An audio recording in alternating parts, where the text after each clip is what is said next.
우와, 진짜 크시네요. 진료 보는 거니까 움직이지 마세요. 그날 병원 문을 열고 들어온 그 남자. 진료실에서 본 그의 엄청난 크기에 저도 모르게 그만 손이 갔습니다. 참으려고 애쓰는 그의 얼굴을 보며 저도 더 느끼기 시작했습니다. 하지만 그땐 몰랐습니다. 잠시 후 상상하지도 못한 충격적인 일이 벌어질 줄은 말이죠. 저는 박하영입니다. 나이는 57이고 동네에서 조용히 비뇨기과를 운영하고 있어요. 남편과 이혼한 지는 어느덧 8년이 다 되었네요. 누가 먼저 잘못한 것도 아니었어요. 그냥 계속 살다 보니 성격이 너무 안 맞더라고요. 처음 혼자가 됐을 땐 편했어요. 누구 눈치 볼 필요도 없고 누구 밥 챙길 일도 없고 근데 막상 살다 보니 너무 외롭고 공허하더라고요. 혼자인 게 익숙해지긴 했는데 마음 한구석은 점점 텅 비어갔죠. 그날도 똑같이 병원 문을 열고 환자 접수표를 하나씩 훑어보고 있었어요. 순간 익숙한 이름이 눈에 확 들어왔죠. 김서준. 그 이름을 보는 순간 저는 손끝이 저릿해졌어요. 그 사람. 고등학교 3년 동안 내가 몰래 바라보던 그 남자의 이름이었어요. 내 첫사랑. 말 한마디 제대로 나눠본 적도 없는 사람. 저는 그냥 동명이인인가 보다 했어요. 원장님, 김서준님, 진료 준비됐습니다. 간호사 지은 씨 목소리에 정신이 번쩍 들었어요. 네, 들여보내주세요.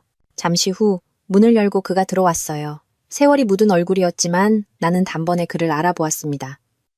나이 들어도 단정하고 깔끔한 인상은 여전했죠. 안녕하세요. 낯익은 목소리. 분명 그 사람이었어요. 하지만 역시 그는 나를 못 알아봤어요. 고등학교 때 워낙 조용하고 존재감 없던 학생이었던 터라 그럴 만도 하죠. 나는 숨을 삼키며 물었어요. 어디가 불편하셔서 오셨어요? 며칠 전부터 아랫배가 좀 묵직하고 소변 볼 때 따끔거려서요. 나는 습관적으로 키보드에 증상을 입력했어요. 저는 목소리를 가다듬고 다시 말했어요. 그럼 하의를 좀 내려주시고 침대에 누워주세요.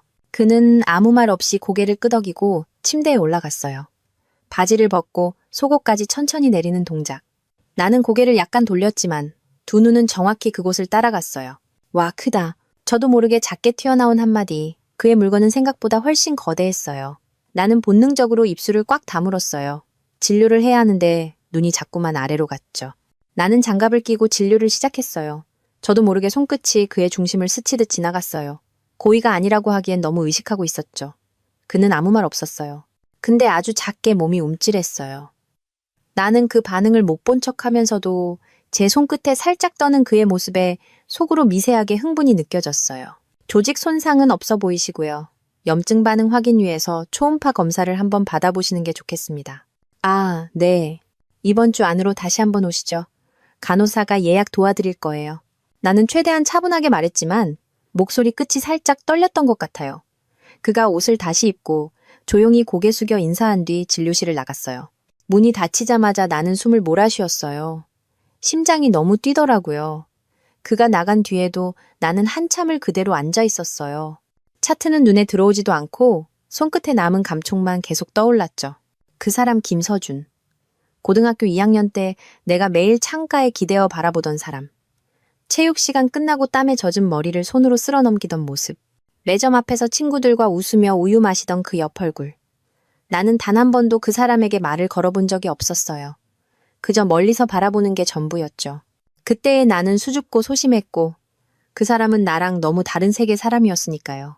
그런 그가 40년 만에 나타나 내 진료실에서 바지를 벗고 내 앞에 누워 있었다니. 이건 우연일까요? 운명일까요? 그날따라 당연한 생각은 했지만 나는 그를 기억하는데 그는 날 모른다는 게 이상하게 서운했어요. 진료실 문을 나와 간호사실로 가니 지은 씨가 수첩을 들고 있었어요. 김서준 환자님, 초음파 검사 예약 목요일 오후 4시로 잡았어요. 나는 고개를 끄덕이며 수첩을 받아들었어요. 목요일, 딱 사흘 뒤예요. 나는 벌써부터 그날이 기다려졌어요. 스스로도 이상하리만큼 설레고 있었죠. 그날 저녁 병원 마감 후 나는 혼자 남아 있었어요. 간호사들도 다 퇴근하고 병원 안엔 나 혼자뿐이었어요. 조용한 병원, 형광등 불빛 아래 나는 CCTV를 켰어요. 진료실 입원 카메라. 시간대를 돌려 김서준 씨 진료 시간이 나오길 기다렸죠. 잠시 후 모니터 속에 그가 들어왔어요. 그가 진료대 위에 누워있는 장면. 내 손이 그의 중심을 스치는 그 장면. 나는 그 화면을 넋을 놓고 바라보다가 자꾸만 허벅지가 조여오는 걸 느꼈어요. 손을 내렸죠. 하얀 가운 다리 사이로 젖어가는 감각. 나도 모르게 입술이 벌어지고 눈을 감았어요. 그 사람 얼굴, 그 몸, 그 크기. 다시 내 손에 닿는 상상을 하며 나는 혼자 흠칫흠칫 떨었어요. 한 번, 또 한 번. 소리 없이 조용히. 그리고 끝내 숨을 몰아쉬며 손을 걷어냈죠. 부끄럽지도 않았어요. 외롭고 쓸쓸했던 나날들 중에 오랜만에 느껴본 생기가 도는 하루였으니까요. 나이 들어도 욕망은 사라지는 게 아니더라고요. 오히려 더 깊어지고 더 간절해졌어요. 그 사람은 날 몰라도 돼요. 내가 그를 알고 지금도 기억하니까요. 목요일 병원 문을 열기 전부터 나는 거울 앞에서 한참을 서 있었어요.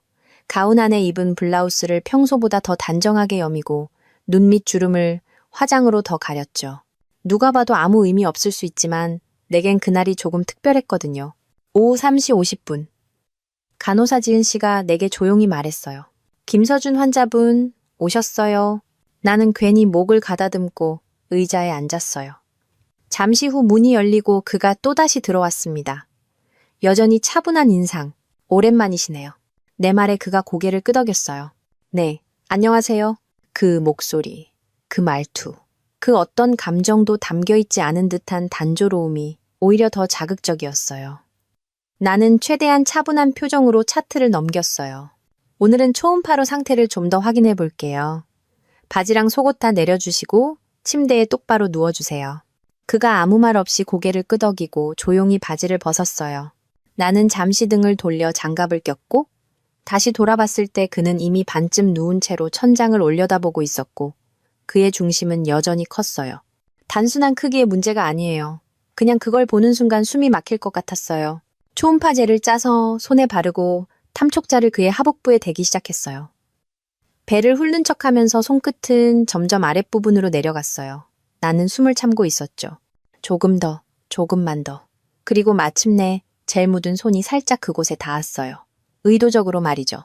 그 순간 그는 아주 작게 다리를 움찔했어요. 나는 아무렇지 않은 척 스캔 모니터를 바라봤어요. 심장 박동 소리가 너무 커서 초음파 기계 소리가 들리지 않을 지경이었어요. 그의 반응은 여전히 모호했어요. 거부하지도 적극적으로 반응하지도 않았죠. 나는 그런 그의 애매함이 더 좋았어요. 그는 눈을 감고 있었습니다. 마치 이 모든 걸 그냥 받아들이는 사람처럼 그 모습이 나를 더 미치게 만들었죠. 검사는 끝났습니다. 나는 간신히 목소리를 가다듬으며 말했어요. 간호사실에서 약 처방 도와드릴 거예요. 다음 진료는 증상 따라 잡으시면 되고요. 그는 조용히 고개를 끄덕였고 다시 속옷과 바지를 입기 시작했어요. 나는 고개를 돌렸지만 눈은 거울에 비친 그의 뒷모습을 보고 있었죠. 차분하고 조용한, 아무 말도 없는 등. 그가 진료실을 나가기 전 잠깐 나를 쳐다봤어요. 그 눈빛은 여전히 낯설고 아무 감정도 없어 보였어요.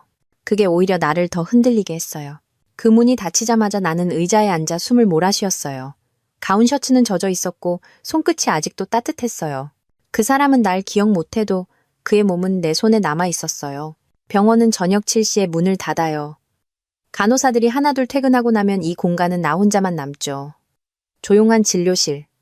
낮과는 전혀 다른 분위기. 형광등 불빛 아래 나는 책상에 앉아 책상 서랍 깊숙한 곳에 숨겨둔 리모컨을 꺼냈어요. CCTV 진료실 입원 화면. 오후 4시 8분부터 4시 26분까지 재생 버튼을 누르자 그가 등장했어요. 모니터 속 그가 조용히 들어오는 모습.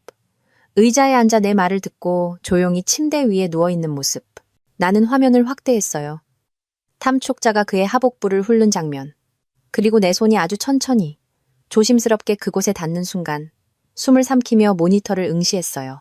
그의 몸이 움찔하고 나는 아무렇지 않은 얼굴로 모니터를 바라보며 손끝을 움직이고 있었어요. 화면에 모든 것이 담겨져 있었네요. 내가 어떻게 그를 만졌는지, 그가 어떻게 반응했는지 그 장면은 너무 생생했어요. 나는 또다시 책상 밑으로 손을 내렸어요. 가운 다리 사이로 조심스레 손을 가져다 댔죠.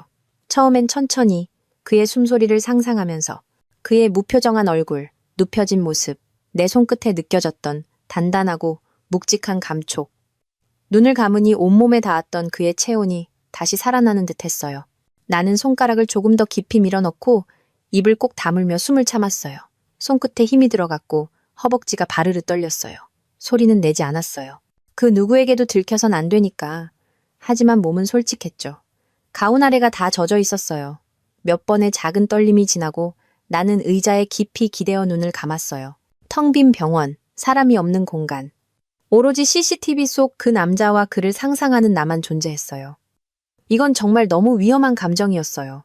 그런데 왜 나는 자꾸 그를 기다리게 되는 걸까요? 욕망이라는 건 나이가 든다고 사라지는 게 아니에요.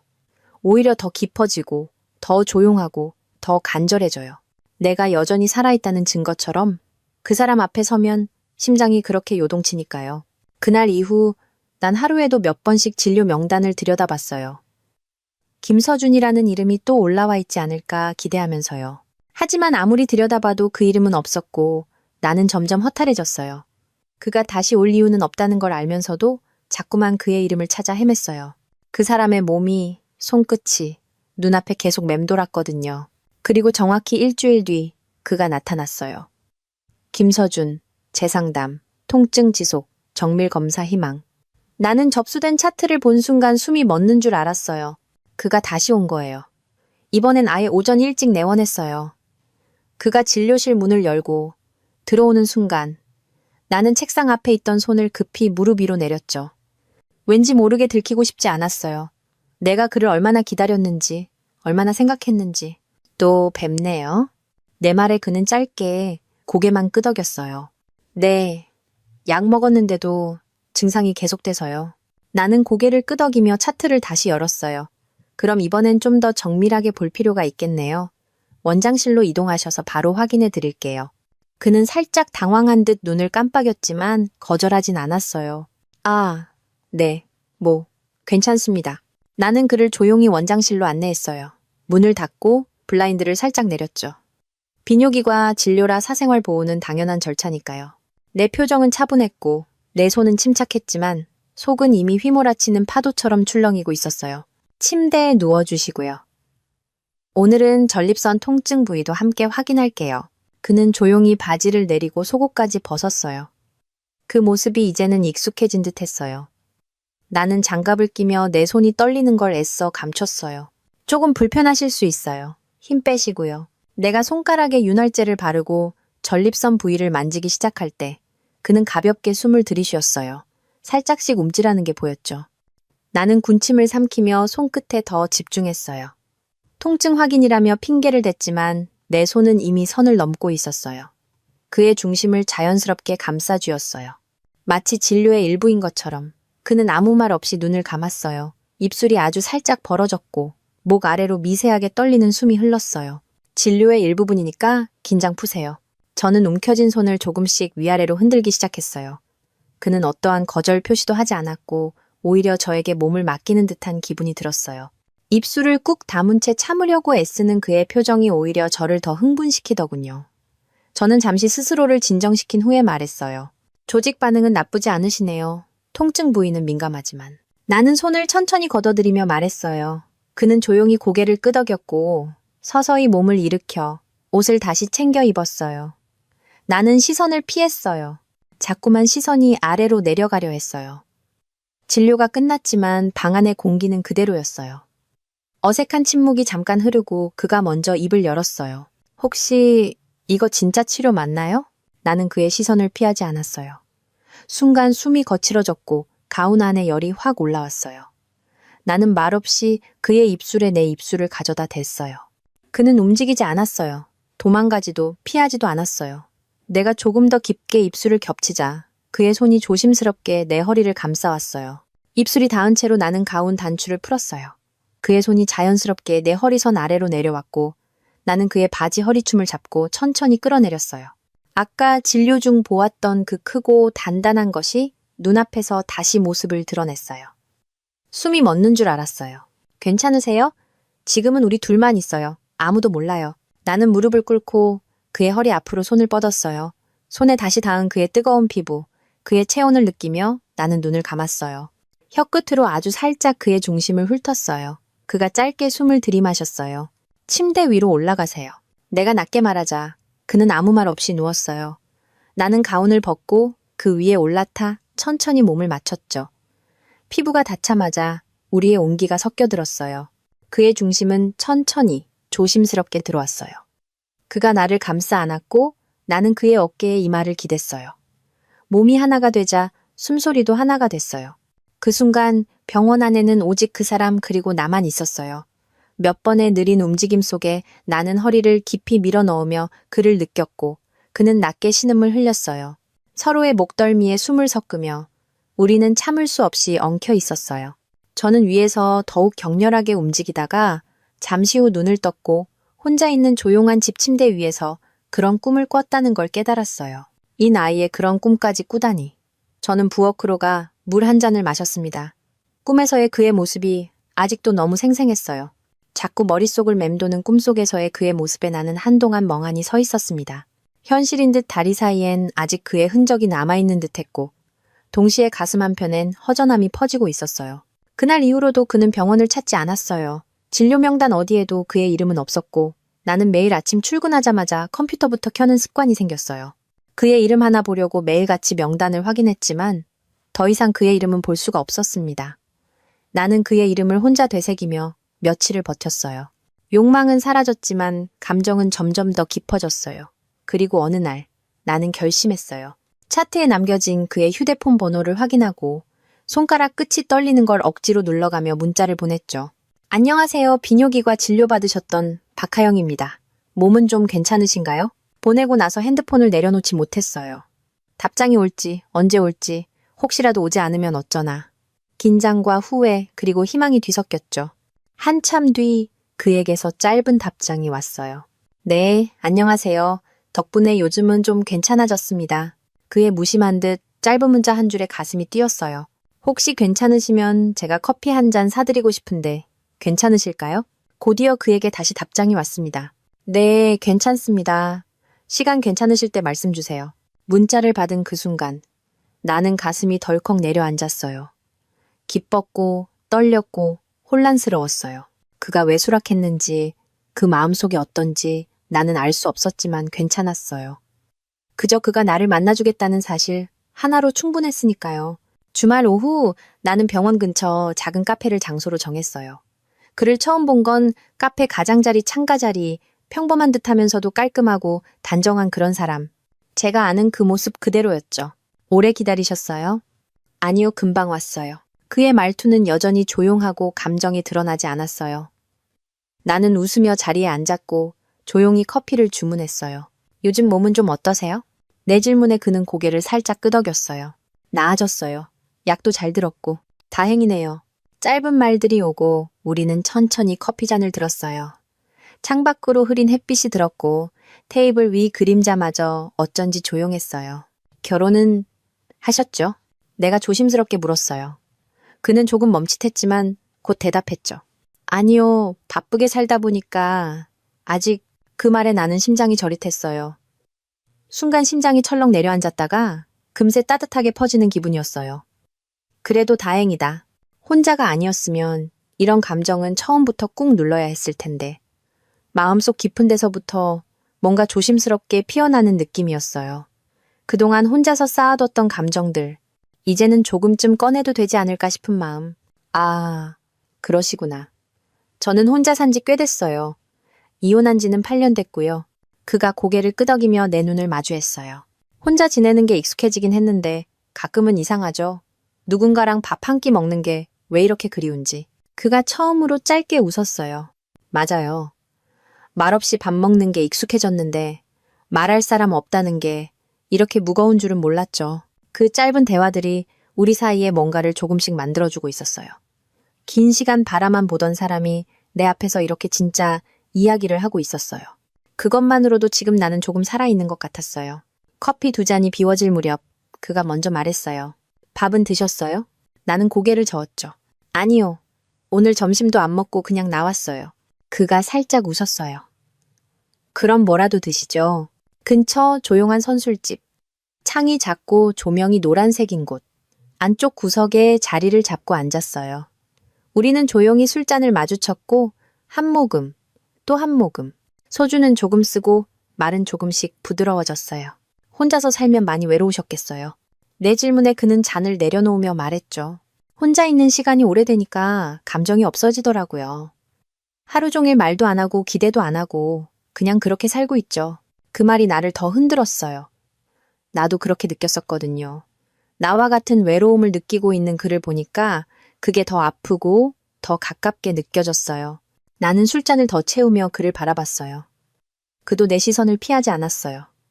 말없이 아주 조용히 나를 바라봤어요. 술 기운 때문이었을까요?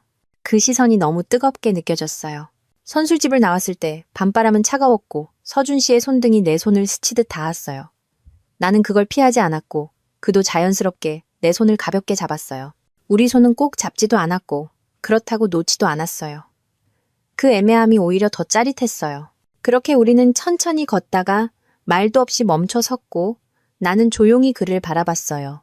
그도 나를 바라보다가 말했죠. 가깝고 조용한 데서 더 이야기하실래요? 나는 고개를 천천히 끄덕였어요. 그리고 아무 말 없이 따라 걸었어요. 가까운 골목, 간판이 희미하게 빛나는 모텔. 서준 씨가 문을 열었고 나는 먼저 안으로 들어갔어요. 그 좁은 방 안에서 우리는 다시 마주섰어요. 침묵이 길었어요. 그가 먼저 다가왔어요. 내 손을 잡고 조심스럽게 입술을 맞췄어요. 나는 눈을 감았고 그의 손이 허리를 감쌌고 나도 그의 등을 감싸 안았어요.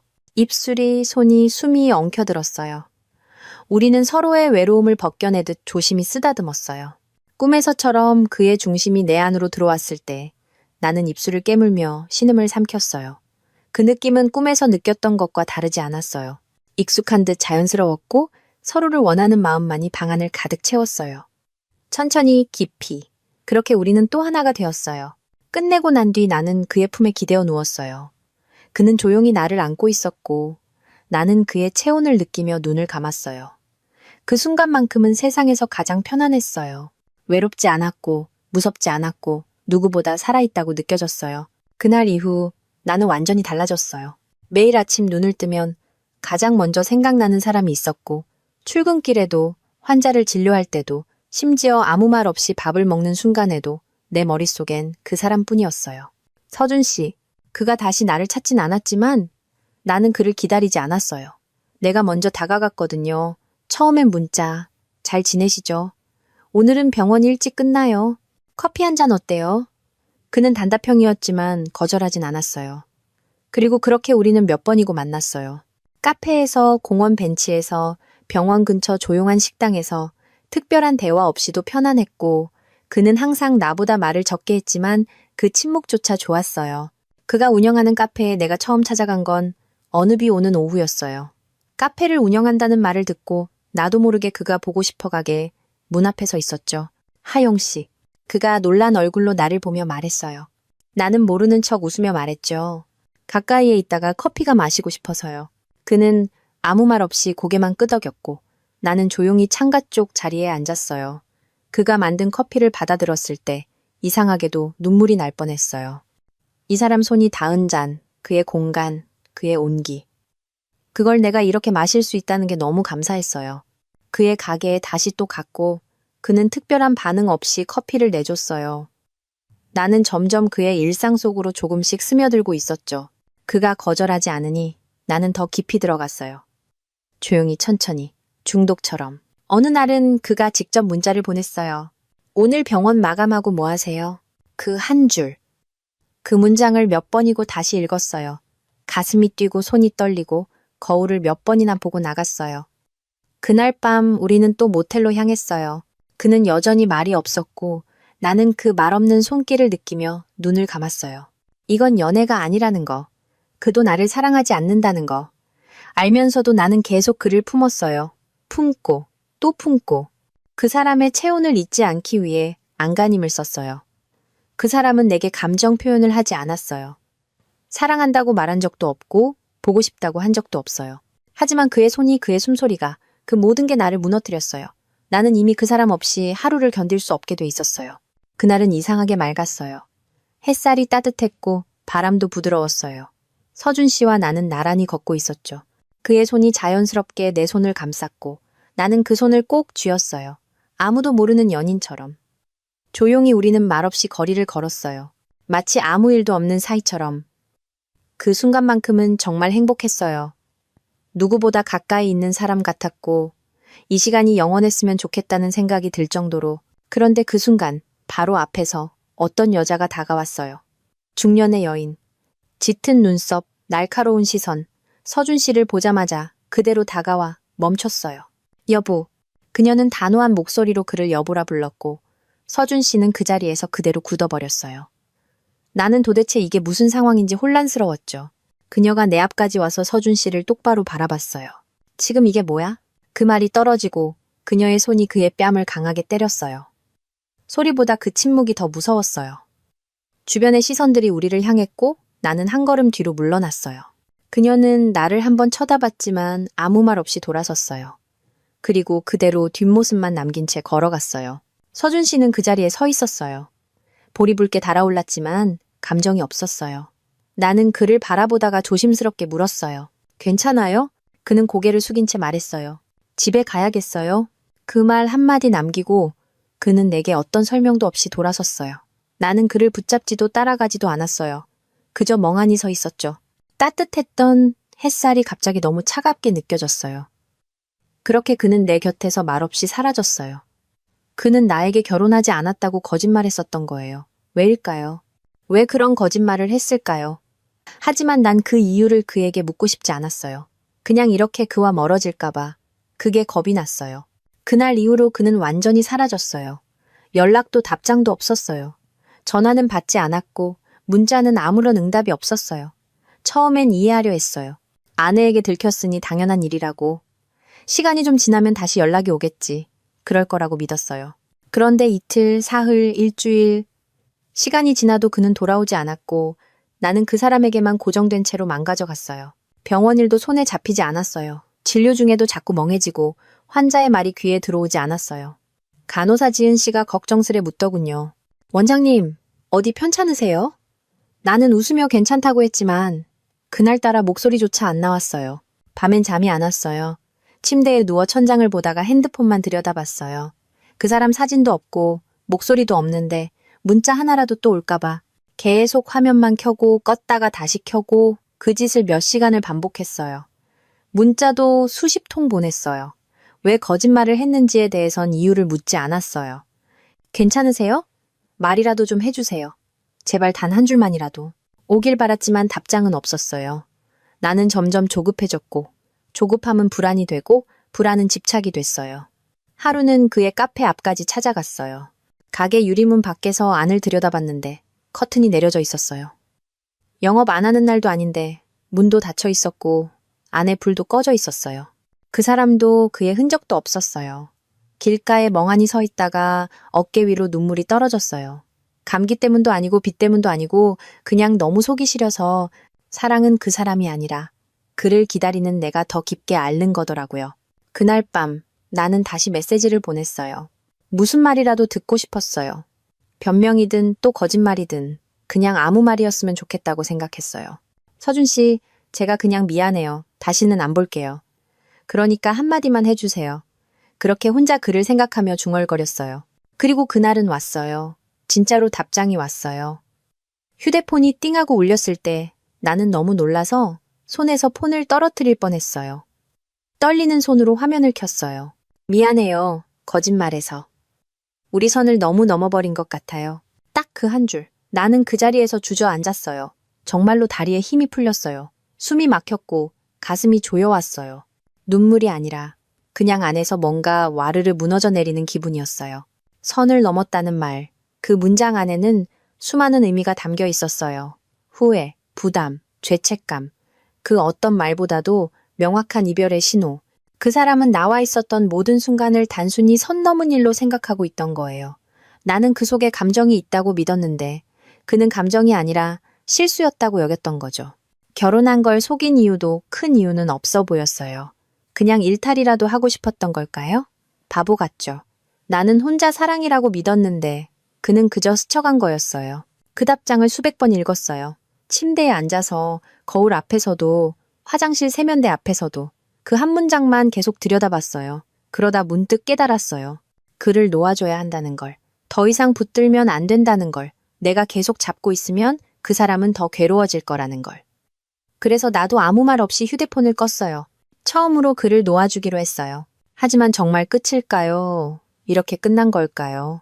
나는 아직 그를 사랑하는데 그의 체온이, 숨결이, 입술이 아직도 내 안에서 지워지지 않는데 상황이 이렇게까지 되었는데도 그가 나에게 거짓말한 것에 화가 나지 않았어요. 외롭고 우울한 일상을 살던 내 앞에 그가 다시 나타나 준 것만으로도 감사했거든요. 그날 이후 나는 휴대폰을 끄고 살았어요.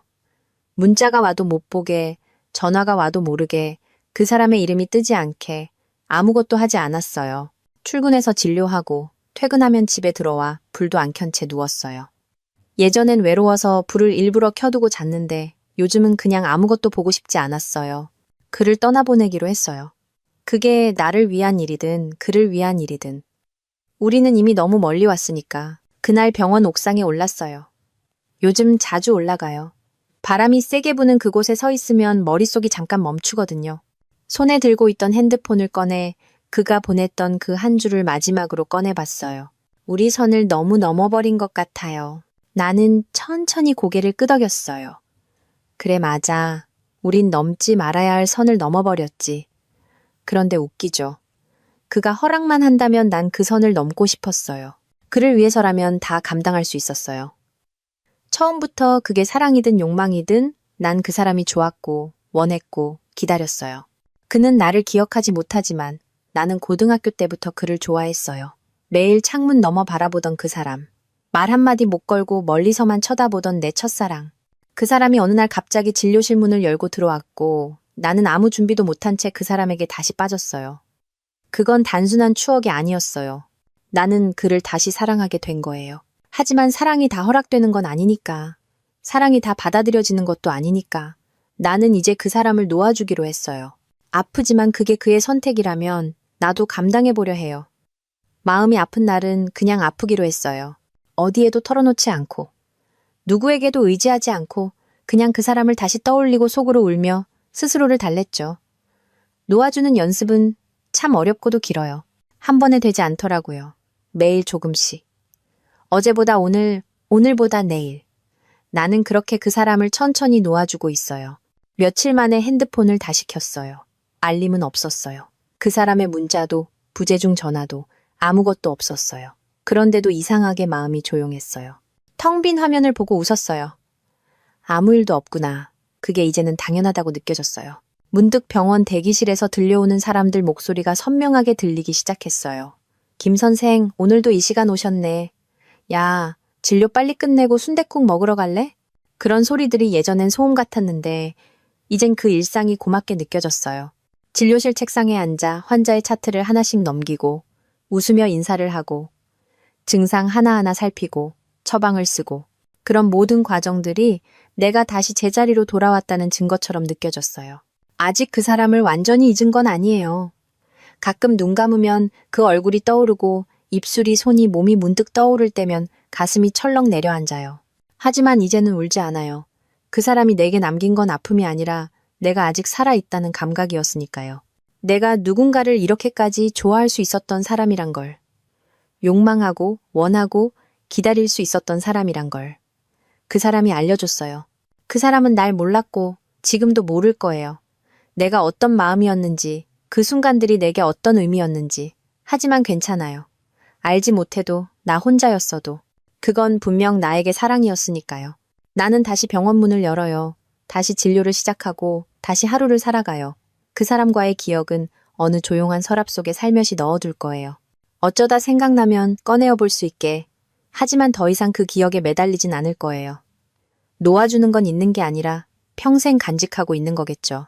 사람의 기억이라는 게 참 희한해요. 지우고 싶다고 해서 지워지는 것도 아니고 붙잡고 싶다고 해서 오래 남아주는 것도 아니죠. 그저 스스로 떠오를 때까지 기다리는 수밖에 없어요.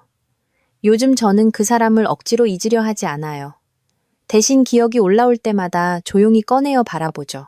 바라보다가 다시 천천히 덮어요. 마치 책갈피를 끼운 책처럼. 그 사람과 처음 마주했던 진료실. 바지를 내리고 침대 위에 누웠던 그의 모습. 나는 그때 손끝이 얼마나 떨렸는지 아직도 생생히 기억해요. 숨도 제대로 못 쉬고 심장이 너무 요란하게 뛰어서 진료용 청진기 소리조차 들리지 않을 정도였어요. 그리고 그와 처음 함께했던 그날. 그가 아무 말 없이 나를 안고 나는 그에게 올라탔던 그 순간. 나는 여전히 아직도 그의 살결과 내 심장 박동까지도 잊히지 않아요. 우리는 아무런 말 한마디 없이 몸을 섞었고 나는 그 모든 시간이 사랑이라고 믿었어요. 그가 말이 없고 눈을 피할 때조차도 나는 그 침묵마저도 사랑의 방식이라 생각했어요. 그런 내가 지금 생각하면 조금 우습기도 해요. 사랑이라기엔 너무 일방적이고 관계라기엔 너무 불균형했고 애틋하다기엔 너무 본능적이었죠. 그런데도 나는 그 사람이 그리워요. 지금도 그의 말투, 걸음걸이, 커피를 내리던 손, 침대에서 내 허리를 감싸던 그 두 팔, 그가 내게 보낸 마지막 문장. 우리 선을 너무 넘어버린 것 같아요. 그가 내게 했던 거짓말. 바쁘게 살다 보니 아직 결혼 못했어요. 나는 그 거짓말을 원망하지 않아요. 어쩌면 그 거짓말로 인해 그와 더 가까워진 것이니까. 나는 그의 거짓말조차 고마웠어요. 우리가 만났던 순간들은 그 어떤 허락도 없었고 그 어떤 내일도 없었지만 그래도 나는 그 순간들에 너무나도 살아있었어요. 내가 살아있었고 내가 여자였고 내가 사랑하고 있었다는 증거였어요. 이제는 그 기억들이 날 아프게 하지 않아요. 오히려 위로가 되기도 해요. 그만큼 내가 뜨거운 사람이었다는 걸 그 사람 덕분에 알게 됐으니까요. 나는 가끔 그 사람과 함께했던 순간들을 조용히 떠올려요. 그 장면들이 마치 짧은 영화처럼 스쳐 지나가요. 진료실. 그가 조용히 문을 열고 들어오던 그 순간. 첫사랑이 그렇게 현실로 걸어 들어왔던 날. 나는 말도 안 되게 떨렸고 그는 나를 전혀 기억하지 못했죠. 그 낯선 눈빛. 그게 시작이었어요. 초음파 진료. 나는 의사 가운을 입은 채 진료라는 이름 아래 그를 만졌어요. 그의 몸은 반응했고 나는 내 욕망을 감출 수 없었어요. 그걸 진료라고 말하면서 실은 나는 그 사람을 원하고 있었어요. 병원 마감 후 혼자 남은 진료실에서 CCTV를 돌려보며 그의 모습을 보며 스스로를 위로했던 밤. 차가운 의자에 앉아 화면 속 그 사람을 보며 나는 조용히 혼자서 울고 흔들렸어요. 모텔. 수차례의 침묵, 수차례의 교감. 그의 손이 내 등을 감쌌고 나는 그의 품에 숨었어요. 그 순간 외롭지 않았어요. 무엇보다 여자로서의 내가 살아 있었어요. 그건 욕망이었을까요? 사랑이었을까요? 그리고 그날 거리에서 마주친 그의 아내, 그가 맞은 뺨 소리, 그가 고개를 돌리고 떠나던 뒷모습.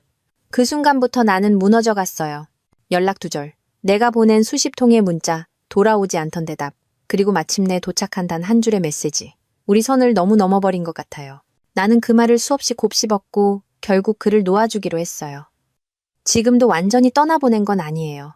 그 기억들은 여전히 내 안에 살아있어요. 하지만 나는 더 이상 그 기억들에 붙잡혀 있진 않아요. 나는 나로서 살아가고 있어요. 혼자지만 외롭지 않은 날도 생겼고 그 사람 없이도 웃는 연습을 하고 있어요. 기억은 사라지지 않아요. 하지만 그 기억을 건너는 법은 배울 수 있어요. 그리고 나는 지금 그 모든 장면들을 조용히 건너고 있는 중이에요. 병원 문을 여는 일상이 다시 시작됐어요. 7시 기상, 머리를 감고 환자복 대신 내 옷을 챙기고 하얀 가운에 이름표를 다시 걸고 진료실 의자에 앉아 컴퓨터를 켜면 접수 명단이 쭉 떠요. 익숙한 이름들이 줄지어 있죠. 이젠 그 명단에서 김서준이라는 이름을 찾지 않아요. 처음엔 본능처럼 자동으로 찾았는데 이제는 그러지 않기로 했어요. 없다는 걸 알면서 찾는 건 스스로를 더 아프게 만드는 일이니까요. 첫 환자가 들어왔어요. 70대 어르신. 전립선 때문에 자주 오시는 분이에요. 나는 웃으며 인사했고 그분도 웃으며 자리에 앉았어요. 어르신, 요즘 밤에 몇 번이나 깨세요? 2번은 기본이에요. 약 드시는 건 괜찮으시고요? 그럭저럭 나이 탓이죠. 그 평범한 대화가 이상하게도 마음을 편하게 해줬어요. 그 사람과의 시간을 지우려 하지 않아도 이렇게 다른 사람들과의 시간 속에서 나는 조금씩 다시 내 삶을 되찾고 있었어요. 오후엔 젊은 남자 환자가 들어왔어요. 30대 초반쯤 되어 보였고 불편하다는 부위를 설명하는 모습이 다소 어색했어요. 나는 침착하게 설명하고 진료를 안내했어요. 하의를 내려주시고 침대에 누워주세요. 그 문장을 말하는 내 목소리는 전보다 훨씬 차분해져 있었어요. 예전처럼 떨리지도 않았고 의식적으로 피하지도 않았어요. 나는 다시 의사로 돌아왔고 지금 내 앞에 있는 사람에게 집중할 수 있게 됐어요. 가끔 문득 멍해질 때가 있어요. 의자에 앉아 있다가 책상 너머의 풍경을 바라보다가 문득 그 사람의 얼굴이 떠올라요. 하지만 그 얼굴은 이제 그저 조용히 스쳐가는 그림자 같아요. 익숙한 하루들이 쌓이고 있어요. 점심 도시락을 먹고 간호사들과 가벼운 농담을 주고받고 계단을 오르내릴 때마다 무릎이 아프다고 중얼대고 그런 자잘한 일상이 다시 나를 감싸고 있어요. 나는 그 안에서 조금씩 숨을 쉬고 있어요. 그 사람 없이도 나는 다시 살아가고 있어요. 일상에 익숙해졌다고 생각한 순간에도 불쑥 아무 경고도 없이 그 사람의 기억은 아주 느슨한 틈으로 들어와요. 진료실 책상 위에 놓인 컵, 그가 내게 건넸던 따뜻한 아메리카노, 쓰지만 향기 좋았던 그 한 잔. 그 사람 손에서 건네받았던 컵이 생각나서 문득 그 컵을 들다 말고 멈춰요. 계단을 오르다가 같이 걷던 어느 봄날, 오후가 떠오르기도 해요. 햇살이 따뜻했고 서준 씨 손이 내 손을 감싸던 그 감촉, 그 손등의 체온과 굳은 살, 그 다정한 무게, 밤에 병원 마감하고 혼자 남은 진료실 불을 끄면 그 CCTV를 돌려보던 내가 떠올라요. 모니터 앞에서 혼자 숨죽이며 앉아있던 나, 그 사람의 움찔하는 반응을 기다리던 나. 그때 나는 정말 사랑을 했던 걸까? 아니면 외로움이 만들어낸 착각이었을까? 그 사람이 아니라 내가 만든 어떤 환상에 빠져 있었던 걸까? 하지만 생각해보면 그 순간마다 내가 느낀 건 진짜였어요. 심장이 뛰었고 손끝이 떨렸고 그 사람 안에 있던 시간들은 분명히 뜨거웠어요. 이젠 그 모든 것들이 기억이 되어가고 있어요. 아프지 않은, 하지만 완전히 사라지지도 않는. 기억은 시간이 지나면 색이 바래지만 아예 지워지진 않잖아요. 나는 이제 그 기억을 거부하지 않아요. 그냥 살짝 웃고 넘기기로 했어요. 이제는 그 사람이 없어도 나는 나를 더 잘 알게 됐고 내가 얼마나 깊은 감정을 가진 사람인지 알게 됐어요. 그 사람의 그림자는 이제 내 마음 구석에 조용히 앉아 있어요. 때로는 따뜻하게, 때로는 차갑게 내 하루를 한 번쯤 흔들고 가요. 그게 그 사람의 마지막 인사일지도 모르겠네요. 나를 흔들어 놓고 떠나가고 조용히 잊히는 것. 그것마저도 지금의 나는 받아들이기로 했어요. 원장님, 다음 환자 들어오셨어요. 지은 씨의 익숙한 목소리가 진료실 문 너머로 들려왔어요. 나는 모니터에서 눈을 떼고 고개를 끄덕였죠. 네, 들어오세요. 환자가 들어오고 증상을 묻고 청진기를 대고 약을 처방하고 그 모든 과정이 이제는 다시 익숙한 일상이 되었어요. 예전엔 진료하다 말고 문득 그 사람 생각이 떠올라 집중을 못하던 날이 많았는데 요즘은 그러지 않아요. 내가 눈앞에 있는 사람을 정확히 보고 있어요. 어느 날 중년 남성 환자가 들어왔어요. 과묵한 얼굴의 증상도 단순했어요. 그가 하의를 내리고 진료 침대에 누웠어요. 나는 장갑을 끼고 침착하게 진찰했어요. 손이 떨리지도 않았고 내 안의 감정도 평온했어요. 진료는 몇 분 만에 끝났고 그는 옷을 추스르고 감사하다고 말하며 나갔어요. 문이 닫히는 소리를 들으며 나는 조용히 숨을 내쉬었어요. 그 순간 문득 내 스스로가 낯설게 느껴졌어요. 나 언제 이렇게 다시 돌아왔지? 하루하루 버티듯 살던 시간, 밤마다 핸드폰만 들여다보던 날들, 그 사람의 부재가 나를 갉아먹던 계절. 그 모든 걸 지나 여기까지 왔다는 게 스스로도 믿기지 않았어요. 이젠 아침에 눈을 떠도 무겁지 않고 밤에 혼자 집에 있어도 울지 않아요. 혼자 밥을 먹고 혼자 잠을 자고 혼자 영화를 보며 웃을 수 있게 됐어요.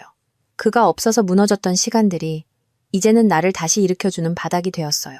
나는 그 바닥을 딛고 천천히 올라오고 있어요. 그 사람과 있었던 일들은 모두 진짜였고 그 기억은 여전히 내 안에 살아있어요. 하지만 지금의 나는 그 기억에 사로잡히지 않아요. 나는 다시 나로 돌아왔어요. 그리고 오늘도 진료실 문은 열리고 나는 웃으며 사람을 맞이해요. 익숙하고 평범한 하루를 소중히 여기며 거울 앞에 선 나를 한참 동안 바라봤어요. 민낯의 얼굴, 잔주름이 조금 늘어난 눈가, 조금 말라진 어깨, 그리고 여전히 살아있는 눈빛. 나는 그 눈빛을 오래 들여다봤어요. 예전엔 거울을 볼 때마다 외로움이 먼저 비쳤어요. 텅 빈 표정, 텅 빈 마음. 누군가의 시선 없이 나이 들어간다는 것이 처음엔 참 두려웠어요. 하지만 지금은 아니에요. 이제 나는 내가 참 대견해요. 쓰러지지 않았고, 무너지지 않았고, 사랑을 했고, 욕망했고, 기꺼이 흔들렸고, 그리고 조용히 놓아줄 줄도 알게 됐으니까요. 우리가 흔히 말하잖아요. 사랑은 타인을 통해 나를 들여다보게 된다고. 그 말 정말 맞아요. 그 사람을 사랑하면서 나는 내 진짜 마음을 처음 들여다봤어요. 내 안에 이렇게 깊은 욕망이 있었구나. 이렇게 간절한 외로움이 있었구나. 이렇게 여전히 사랑받고 싶은 내가 있었구나. 그런 나를 이제는 부끄러워하지 않아요. 그건 나를 살아있게 만든 감정들이었으니까요. 나는 그 감정들 덕분에 여기까지 온 거예요. 사랑은 끝났지만 나는 여전히 사랑할 수 있는 사람이에요. 누군가를, 혹은 나 자신을. 아니, 이제는 나 자신부터 제대로 사랑해 보려 해요. 나는 나를 안아주기로 했어요. 모든 실수, 모든 흔들림, 모든 약함까지도. 내가 나를 이해하고 품어줘야 다시 누군가를 만나도 더 단단히 설 수 있을 테니까요. 이제는 누군가에게 사랑받기 위해서가 아니라 내가 나를 더 많이 사랑하기 위해 살아가려 해요. 혼자인 시간도 괜찮고 누군가와 함께하는 순간이 다시 온다면 그땐 전처럼 흔들리지 않을 수 있을 거예요. 그 사람을 보내고 나는 다시 나를 만났어요. 그것만으로도 이번 사랑은 내게 참 귀하고 소중했어요.